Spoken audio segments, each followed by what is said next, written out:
আল্লাহ রসুল সাল্লাল্লাহু আলাইহি ওয়াসাল্লাম শবে কদর তালাশ করার জন্য বলছেন রমজানের শেষ 10 দিনের মধ্যে। বুঝবেন কথাটা। এখন কথা হইল, আল্লাহ পাক তো ইচ্ছা করলে এইভাবে রাসূলের মাধ্যমে 10 দিনের কথা না বইলা নির্দিষ্ট করে একটা রাতের কথা বললেই হইতো যে এত তারিখের রাত হইল শবে কদর, তাহলে তার আমরা এত কষ্ট হইতো না। কি দরকার ছিল এত কষ্ট করা? 10 দিন অপেক্ষা করতে হয়, কোন সময় না জানি শবে কদর আইসা পড়ে। আল্লাহ তো ইচ্ছা করলে বইলা দিত 23-এর রজনী হয়েছে শবে কদর, 27-এর রজনী হয়েছে শবে কদর, 25-এর রজনী হয়েছে শবে কদর, অথবা 21 কিংবা 29-এর রাত হইল শবে কদর। আল্লাহ পাক এইটা না বইলা কেন তার রাসূলের মাধ্যমে বইলা দিছেন শেষের 10 দিনের মধ্যে হইল শবে কদর? এর মধ্যে প্রথম বিষয় হইল, আল্লাহ রাসূল এক হাদিসের মধ্যে বলছেন, তোমরা শবে কদর তালাশ করো শেষের 10 দিন। এরপরে আল্লাহ রাসূল আরো একটু সহজ করে দিছেন যে তোমরা শবে কদর তালাশ করো শেষের 10 দিনের মধ্যে বেজুর দিনগুলাতে। এখন আর একটু সহজ হইছে না? এখন আমরা তাহলে যে জিনিসটা পাইলাম, এই দুইটা হাদিসকে সামনে রাখলে আমরা যে বিষয়টা বুঝি, আল্লাহ রাসূল প্রথমে বলছেন শবে কদর হইল শেষের 10 দিনে, তার মানে বাকি যে 20 দিন আছে এখানে শবে কদর হওয়ার কোনো সম্ভাবনা নাই। এখন রাসূল বললেন শেষের 10 দিনে হইল শবে কদর, তোমরা তালাশ করো। এইটা বলার পরে রাসূল আরেকটু সহজ করে দিলেন যে শবে কদর শেষের 10 দিনের মধ্যে বেজুর রজনীগুলার মধ্যে তালাশ করো। এখন প্রশ্ন আসে, এই যে আল্লাহ রাসূল এইভাবে দুইবার বলল যে শবে কদর শেষের 10 দিন, এরপর আবার বলল বেজুর সংখ্যাগুলাতে, এইটা না বললে যদি আল্লাহ রাসূল ডাইরেক্ট বইলে দিতেন যে এত তারিখের রাত্রে হইল শবে কদর, তাহলে তো আমরার জন্য ভালো ছিল। এখন এটার উত্তর হইল, আল্লাহ রাসূল সাল্লাল্লাহু আলাইহি ওয়াসাল্লামকে জানানো হয়েছিল শবে কদর কত তারিখের রাত্রে, এটা আল্লাহ রাসূলকে নিশ্চিত করে জানানো হয়েছিল।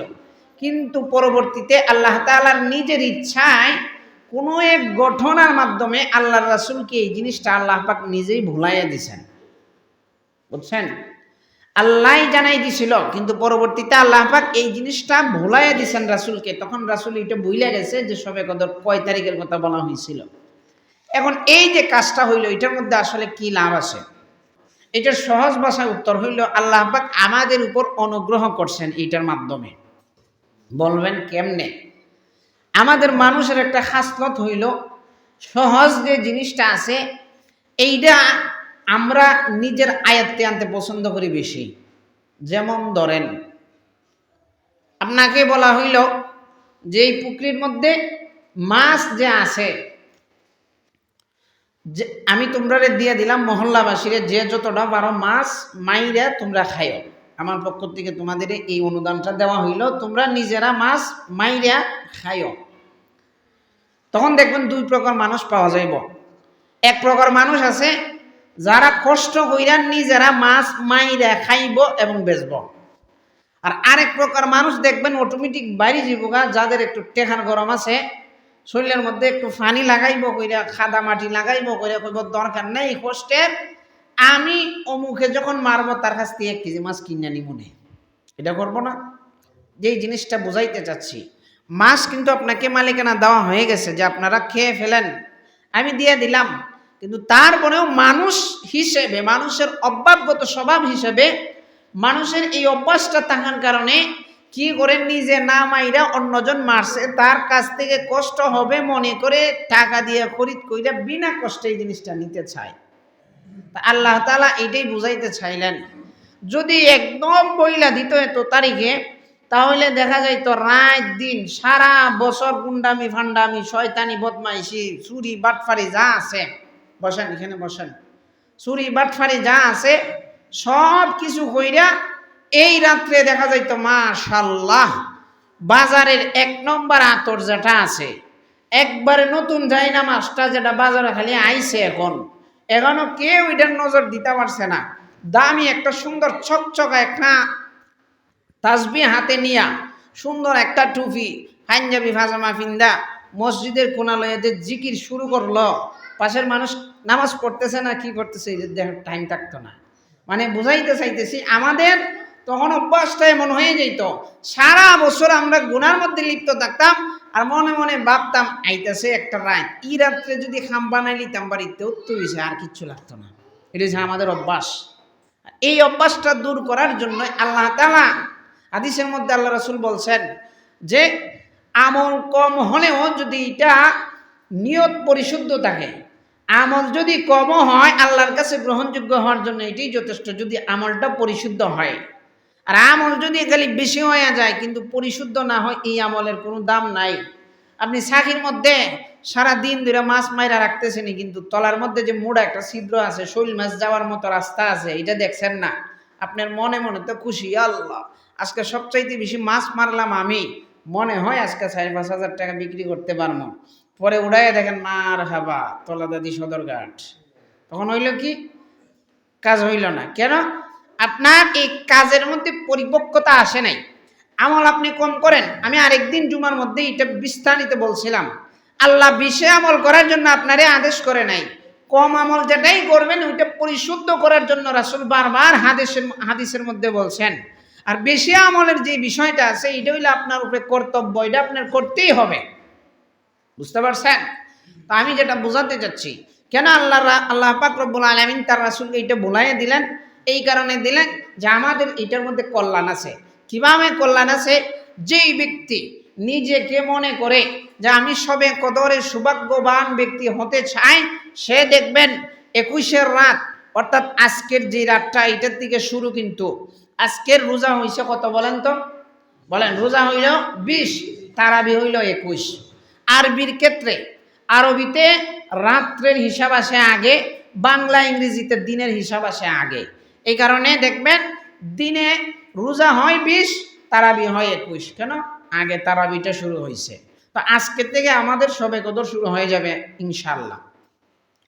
তো এখন যেটা বলতে চাচ্ছিলাম, যারা নিজেকে মনে করে আমি সৌভাগ্যবান হতে চাই, সবে কদর নিজের মধ্যে নেওয়ার মাধ্যমে, সবে কদরে ইবাদত করার মাধ্যমে, সবে কদর তালাশ করে আল্লাহর কাছে গুনাহ মাফ করাইয়া নিজে সৌভাগ্যশীল হতে চায়, তারা দেখবেন এই সবে কদর আসলে অর্থাৎ রমজানের শেষ দশক আসলে লঙ্গি বাইন্দা ইবাদত লাগিয়ে যাইব। আর এই যে লঙ্গি বাইন্দা বলছি না, এটি কিন্তু আমি এমনিতেই বলি নাই, এটা হাদিসের ভাষ্য। আল্লাহ রাসূল সাল্লাল্লাহু আলাইহি ওয়াসাল্লাম হাদিসের মধ্যে বলছেন, আল্লাহ রাসূলের হাদিসের মধ্যে আছে, আল্লাহ রাসূল রমজানের শেষ দশক, এই শেষ দশক যখন আসতেন তখন ইবাদতের জন্য লঙ্গিটারে মজবুত করে বাঁধতেন। এর মানে কি সারা 20 দিন যে ছিল লঙ্গি ফসা ছিল? বিষয়টা কি এমন নাকি? এটা একটা উদাহরণ দেওয়া হয়েছে। মানে 20 দিন তো আল্লাহ রাসূল ইবাদত করছেনই, কিন্তু এই 10 দিনের মধ্যে যেহেতু 1000 মাসের চেয়ে উত্তম একটা রাত আছে, এর চেয়ে বড় বোনাস আর কি হইতে পারে? এই জন্য আল্লাহ রাসূল এই রাতটারে পাওয়ার জন্য ইবাদতের প্রতি খুব বেশি মনোযোগী হইতেন। এই জন্য আল্লাহ রাসূল দেখা যাইতো হাদিসের মধ্যে আছে যে আল্লাহ রাসূল রঙ্গি শক্ত করে বাঁধিত, পরিবারের কাছ থেকে একটু দূরে থাকতো। এর মানে এটা না যে পরিবারের হক আদায় করতো না, হক আদায় করতো। কোনো ব্যক্তি যদি ইচ্ছা করে আমি আল্লাহর ইবাদত করব, সে আল্লাহর হক আদায় করা সম্ভব, স্ত্রীর হক আদায় করা সম্ভব। আর যেই ব্যক্তি দেখবেন ইবাদত কম করে, বাস্তবতা আমাদেরকে এটা বলে, যেই ব্যক্তি ইবাদত কম করে, হ্যাঁ দেখবেন পরিবারেরও হক আদায় করে কম, আল্লাহরও হক আদায় করে কম। কিন্তু যে ইবাদত করতে চায় তার জন্য কর্তব্য হলে এখন কি করা? সবে কদরের শেষ রজনীতে নিজের মন মস্তিষ্ক চিন্তা চেতনা সবগুলারে সচেতন করা যে আর মাত্র কয়েকটা দিন আছে, এই দিনের মধ্যে গুরুত্বপূর্ণ একটা রাত হইল সবে কদর।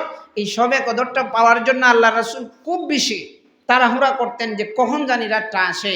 এটা পাওয়ার জন্য রাসূল একদম উদ্বিগ্ন হয়ে থাকতেন, রাসূল একদম আগ্রহী হয়ে থাকতেন কখন যেন রাতটা আসে। এজন্য আমাদের জন্য কর্তব্য হইল এই রাতটা পাওয়ার জন্য সম্পূর্ণভাবে চেষ্টা করা। এখন এই যে বললাম সবে কদর মানে যে 27-এর রাত, এমন না। সবে কদর কখন হতে পারে? আল্লাহ রাসূল হাদিসের মধ্যে বললেন শেষের 10 দিন, এরপরে বললেন শেষের 10 দিনের মধ্যে বেজুর রাত্রিতে। তার মানে আমরা পাইলাম 21-এর রাত, 23-এর রাত, 25-এর রাত, 27-এর রাত, 29-এর রাত। সবে কদর হওয়ার সম্ভাবনা বেশি। এখন যে কোনো একদিন হয়ে যেতে পারে।